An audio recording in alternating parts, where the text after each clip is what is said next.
USA vs South Sudan at LeBron James kumana agad ng 2 points. First round pa lang ginanahan na itong si LeBron James, 10-2 run para sa USA. Stephen Curry kumana ng 3 points mula sa assist ni LeBron James, at isang running dunk ang ginawa ng 7'2" na player ng Sudan, 17 years old pa lamang ito mga lodi. Di kita ng score ng dalawang koponan at nagawa pa makalamang ng Sudan sa pagtatapos ng first quarter mga lodi. At pagpasok nga ng second quarter ginanahan na ang player ng Sudan dahilan para malamangan ng malaki ang USA mga lodi.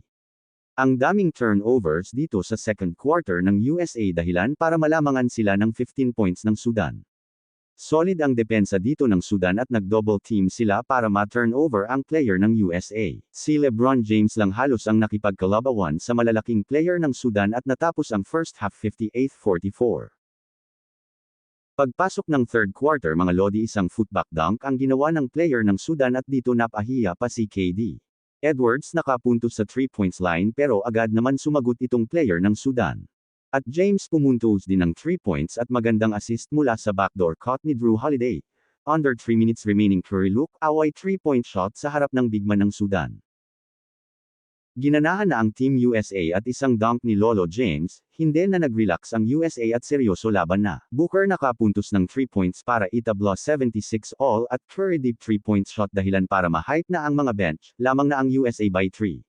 Mamaw itong si LeBron James 5 straight points ang ginawa ni Idol leading the team with 21 points. At triple-double naman kay Jones na player ng Sudan. Under a minute nakakuha nag 3 points ang Sudan dahilan para makalamang 100-99, lamang Sudan by 1 points mga lodi. 20 second left mga lodi at sino kaya ang huling titira para maipanalo ang USA? Yan ay walang iba kundi si LeBron James. Isang penetration moves para makapuntos si James, lamang na USA by 1 points. Panalo ang USA laban sa South Sudan mga lodi.